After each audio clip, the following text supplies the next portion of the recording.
Good morning students.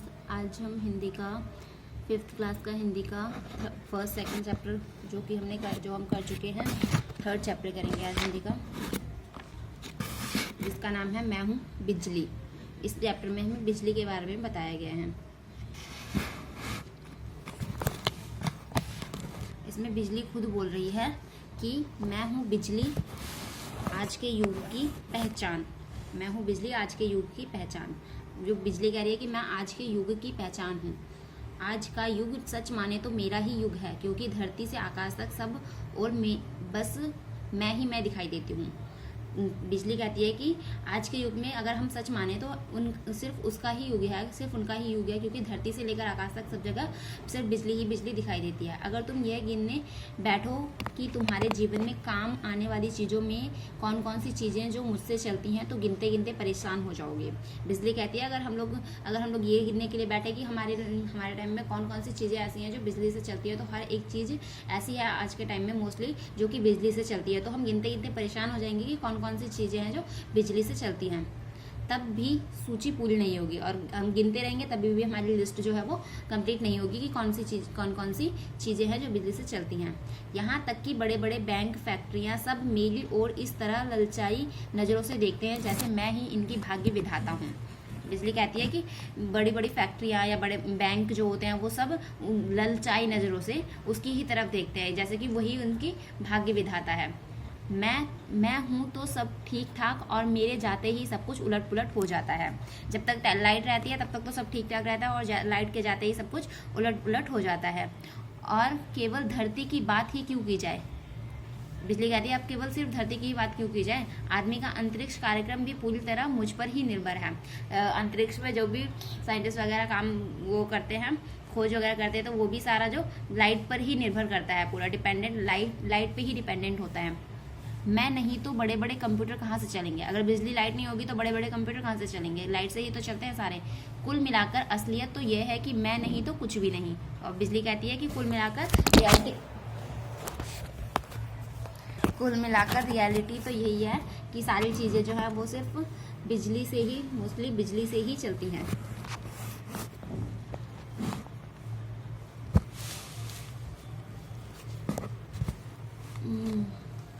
पर तुम्हें हैरानी होगी, मेरी कहानी बहुत पुरानी है। बिजली कहती है कि मेरी कहानी बहुत ही पुरानी है, तुम्हें भी सुनकर हैरानी होगी। आकाश की बिजली से तो लोग परिचित थे, आकाश में जो बिजली गिरती है, जो चमकती है, उससे तो लोग पहले परिचित थे, जो बादलों के नीचे कौंधती थी और जिसमें चौंध होती थी, जो दूर दूर तक दिखाई पड़ती थी। पहले के टाइम में बिजली, आकाश वाली बिजली तो सब जानते थे, पर धरती पर भी बिजली होती है इसका लोगों को पता नहीं था। पहले के टाइम में लोगों को नहीं पता था कि धरती पर भी बिजली होती है। पर जब लोगों ने देखा कि कांच की छड़ पर फलालेन को रगड़ने से चिंगारी पैदा होती है, या सूखे बालों में कंघी फिराने से कुछ चिक सी होती है, तब लोगों को पता चला कि अरे यह तो बिजली है, दो चीज़ों के रगड़ने से पैदा होती है। तो सबसे पहले बिजली का पता ऐसे चला था कि कांच की छड़ पर एक फलालेन को रगड़ने से चिंगारी पैदा हुई। देखा उन्होंने सूखे बालों में अगर हम कंघी करते हैं तो उसमें चिक चिक की आवाज़ होती है, तो उससे तब लोगों को ये पता चला कि बिजली तो इन दो चीज़ों को रगड़ने से पैदा होती है। जिस तरह आसमान में बादलों की रगड़ या आपस में टकराने से बिजली पैदा होती है, ऐसे ही धरती पर दो चीज़ों को रगड़ा जाए तो बिजली पैदा होती है। जैसे आकाश में बादलों को रगड़ने से, दो बादल आपस में टकराने से बिजली पैदा हो जाती है, वैसे ही दो चीज़ों को अगर रगड़ा जाए धरती पर भी तो बिजली पैदा हो जाती है। पर ये दोनों चीज़ें आसमान की बिजली और धरती की बिजली क्या एक ही है या अलग अलग हैं? पर हमें ये जानना भी जरूरी है कि आसमान की जो बिजली है और धरती पर जो बिजली है, क्या दोनों एक ही चीज़ें हैं या फिर दोनों अलग अलग चीज़ें हैं। इसको लेकर बड़े दिनों तक बहस और चर्चाएं चलती रहीं। इस बात को लेकर भी बहुत दिनों तक चर्चाएं चलती रहीं और बहस होती रही, डिबेट्स वगैरह होती रही कि ये दोनों बिजली सेम है या फिर इन दोनों में डिफरेंस है। तरह तरह के प्रयोग किए गए। इन प्रयोगों में सबसे मज़ेदार था, बहुत सारे प्रयोग किए गए, उनमें सबसे मज़ेदार जो प्रयोग था वो था अमेरिकी वैज्ञानिक बेंजामिन फ्रैंकलिन का प्रयोग। अमेरिका के वैज्ञानिक बेंजामिन फ्रैंकलिन का प्रयोग जो था वो सबसे डिफरेंट था और मज़ेदार था। उन्होंने आसमान में पतंग उड़ाने का निश्चय किया। सबसे पहले उन्होंने पतंग उड़ाने का निश्चय किया आसमान में, पर थोड़ी अलग तरह की पतंग थी। पर यह थोड़ी अलग तरह की पतंग थी जो रेशम की डोर से उड़ाई गई थी। ये अलग तरीके की पतंग थी, रेशम की डोर से उड़ाई जाने वाली। उसके निचले हिस्से पर एक चाबी जुड़ी थी, ऊपरी हिस्से पर भी लोहे का तार था। जब यह बादलों तक पहुंची तो लोहे के तार से बिजली पतंग की डोर में आई और फिर नीचे बंधी हुई चाबी तक पहुंच गई। जब बेंजामिन फ्रैंकलिन ने पतंग उड़ाते उड़ाते अपने हाथ के पास बंधी चाबी को छुआ तो जोर से चिटचिट की आवाज़ हुई और उन्हें करंट लगा।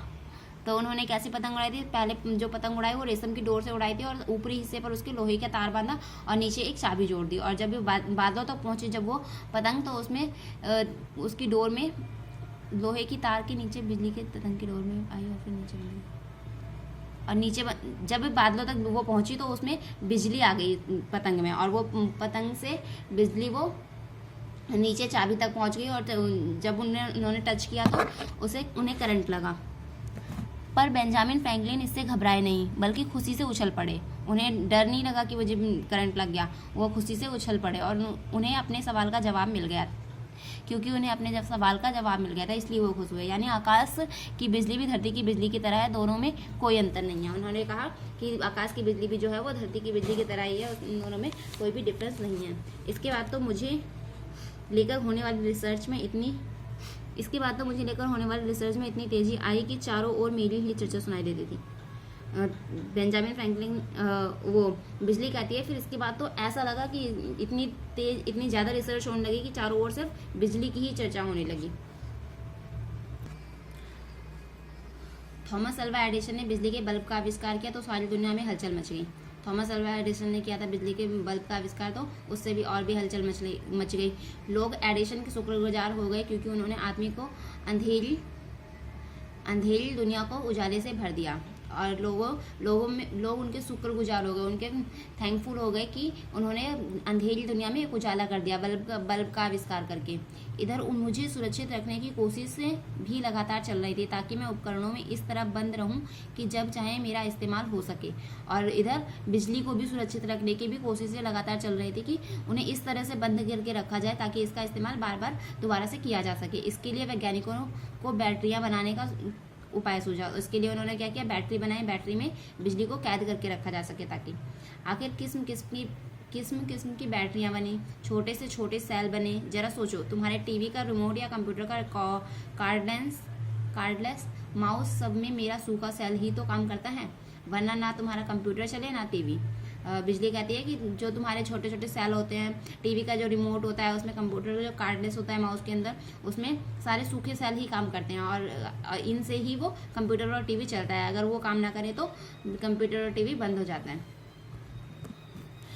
अब तो दिनों दिन मेरा उपयोग बढ़ता ही जा रहा है। मेरे बिना आदमी ना आकाश में उड़ पाए ना समुद्री यात्रा कर पाए।